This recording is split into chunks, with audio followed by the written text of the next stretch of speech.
dia yang kangen kok ngaku diperkosa. Kira-kira begitulah ya kondisinya ini.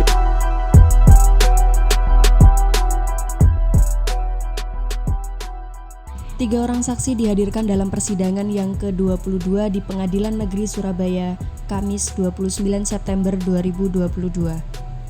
Kali ini saksi didatangkan oleh penasehat hukum Mas Tuhi.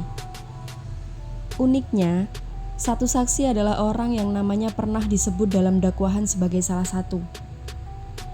I Gede Pasek Suwardika menjelaskan, kali ini pihaknya memang menghadirkan 3 orang saksi fakta. Ketiga saksi itu antara lain 1 saksi mantan santri, 1 orang pengajar, dan 1 saksi merupakan saksi yang namanya pernah disebut sebagai korban. 1 saksi adalah orang yang juga ikut dikeluarkan dari pondok dari 13 nama di 2018. Tapi dia tidak ada kaitan dengan korban, murni karena tidak mentaati peraturan di sekolah, seperti sering bolos dan tidak aktif di kegiatan sosial. Lalu diberi sanksi, dia sudah minta maaf dan rajin sekolah. Tapi diberi sanksi 6 bulan dan dipulihkan kembali. Jadi dia tidak ada kaitannya. Laporan dari polisi itu tidak nyambung. Laporannya 2019 bulan Oktober, visumnya baru November. Tandasnya pada Kamis 29 September 2022.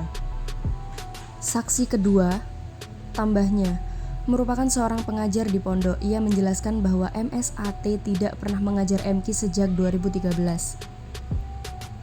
Lalu pelajaran diambil alih oleh saksi sampai sekarang. Faktanya semua saksi mengakui tidak pernah diajar oleh MSAT. MSAT fokus pada pengembangan usaha, musik, dan lain-lain. MSAT hanya mengajar 2 kali, itu pun di tahun 2012. Beliau jabatannya sebagai wakil rektor atau koordinator di 2012. 2 tahun lalu diganti. Secara kegiatan beliau tidak begitu aktif, tapi nama beliau digunakan sebagai daya tarik. Tandasnya. Saksi terakhir, tambahnya, adalah salah satu yang namanya pernah disebut sebagai salah satu korban juga oleh salah satu saksi dari jaksa penuntut umum beberapa waktu lalu. Saksi ini pun dinarasikan sebagai korban perbuatan asusila MSAT bersamaan dengan 1 korban lainnya. 1 saksi dari JPU yang mengaku korban dan membuat cerita yang cukup seram tentang asusila, katanya. Cerita dari korban itu pun lalu dibantah oleh saksi yang hadir dalam persidangan kali ini.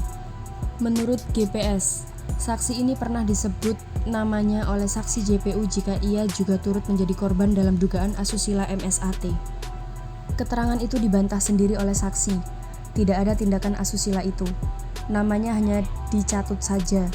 Dalam sidang tadi ia justru menghadirkan bukti adanya chat mesra korban.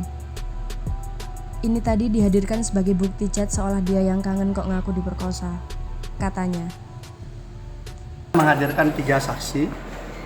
1 saksi terkait dengan ada saksi yang dihadirkan oleh JPU yang mengaku sebagai korban, yang kemudian membuat sebuah cerita yang cukup terkait hal urusan asusila, mencatut nama yang bersangkutan, dan itu dibantah dan itu tidak pernah ada, bahkan cukup keras bantahannya bahwa itu tidak pernah ada. Justru terungkap orang tersebut pernah mengaku, dia kan di saksiannya walaupun bukan korban, dia mengaku salah satu orang yang pernah diperkosa oleh terdakwa.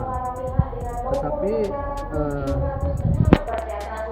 saksi menyampaikan bahwa orang tersebut justru pernah bikin status di tahun 2015 kangen seseorang yang di sana, singkatan namanya terdakwa MSATS gitu. Nah, ini ada contohnya, ini tadi dihadirkan ini ya, dihadirkan sebagai bukti chat bahwa dia yang kangen kok ngaku diperkosa. Kira-kira begitulah ya kondisinya ini gitu loh. Itu salah satu narasi yang bisa terungkap di persidangan. Terkait dengan hal itu, ia pun mengaku mulai bingung dengan perkara yang ditanganinya ini.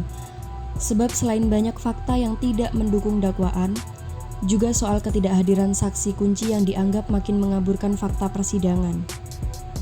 Makanya ini kita bingung, ini sebenarnya kasus apa? Sebenarnya kalau ada saksi kunci yang tidak hadir meski sebelumnya bisa hadir ya gimana? Kalau hadir kan itu tambah bagus, akan ketemu mastermind dari skenarionya apa. Selain anak tunggal dan pewaris, ini tentang apa? Sayangnya ini terlindungi. Akhirnya kami menemukan pasal untuk menghadirkan pada sidang. Akhirnya dengan surat itu, tapi ya sudah, rekayasa akan terus berlanjut. Tutupnya.